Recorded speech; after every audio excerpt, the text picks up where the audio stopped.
Hello, welcome to my channel.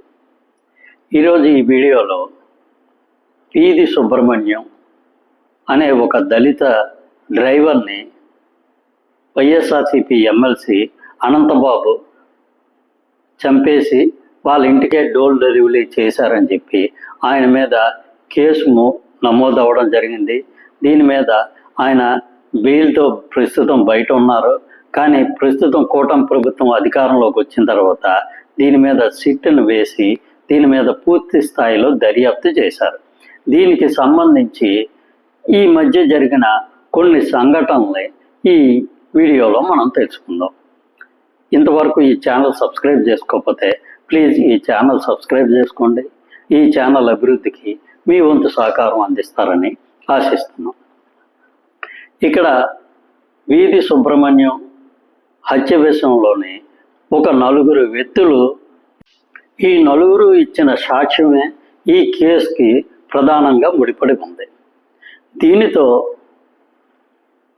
MLC Anantha Babu గారు కొంతమంది వైఎస్ఆర్సీపీ నాయకుల్ని, కడియాల చిన్నబాబు, ఆయన కుమారుడు కడియాల సతీష్, మాగంటి రాంబాబు,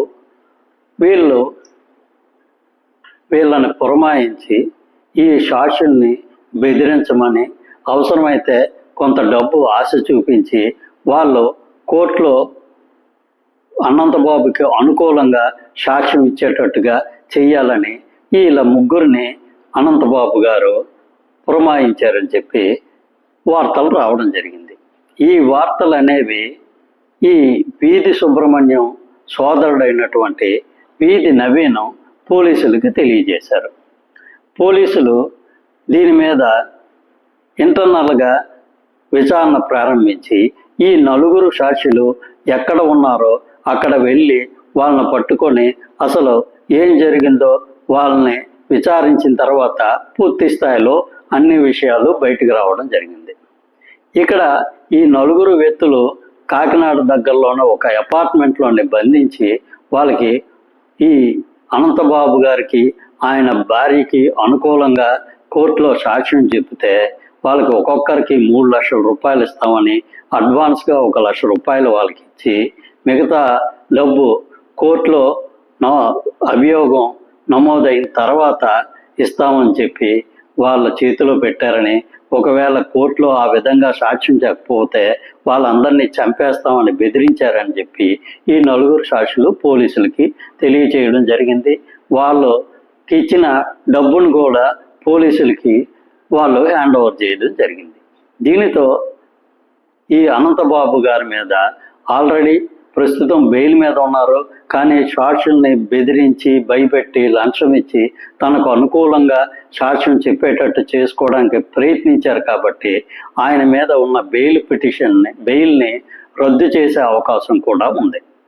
ఇక్కడ ఈ సాక్షులకి లంచం ఇచ్చారని చెప్పి వీళ్ళందరి మీద కేసు మోపబడింది. ఈ మాగంటి రాంబాబుని పోలీసులు అరెస్ట్ చేశారు.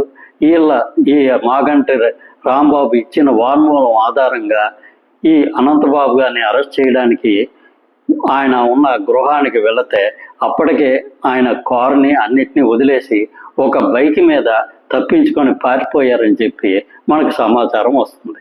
ప్రస్తుతానికైతే ఆయన పరారులో ఉన్నారు.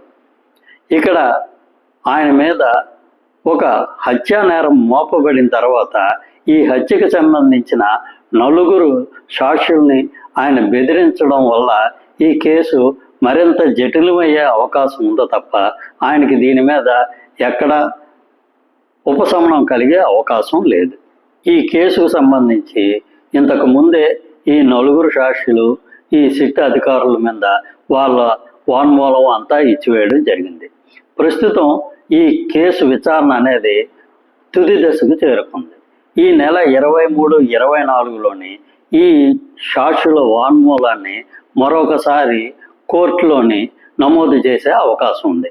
ఇక్కడ కానీ ఈ నలుగురు సాక్షులు ఇంతకు ముందు ఏ విధంగా వాంగ్మూలం ఇచ్చారో అదే విధంగా కోర్టులో కానీ చెప్పారంటే ఖచ్చితంగా అనంతబాబు గారు దోషిగా నిరూపణ అవుతుంది.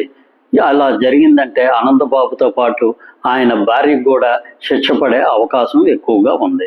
కాబట్టి ఇక్కడ అనంతబాబు ఏదో విధంగా ఈ సాక్షుల్ని బెదిరించో లంచం ఇచ్చో ఏదో విధంగా తనకు అనుకూలంగా మార్చుకోవడానికి ప్రయత్నాలు చేశారు.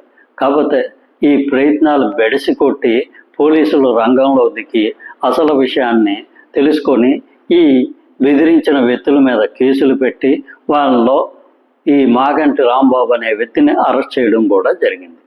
కాబట్టి ఈ నెల 23, 24 తేదీలో ఈ నలుగురు సాక్షులు కోర్టుకు వెళ్ళి ఏ విధమైన సాక్ష్యం చెప్తారు అనే దాని మీద ఈ అనంతబాబు ఆయన భార్యకి సంబంధించిన భవిష్యత్తు ఆధారపడి ఉంది.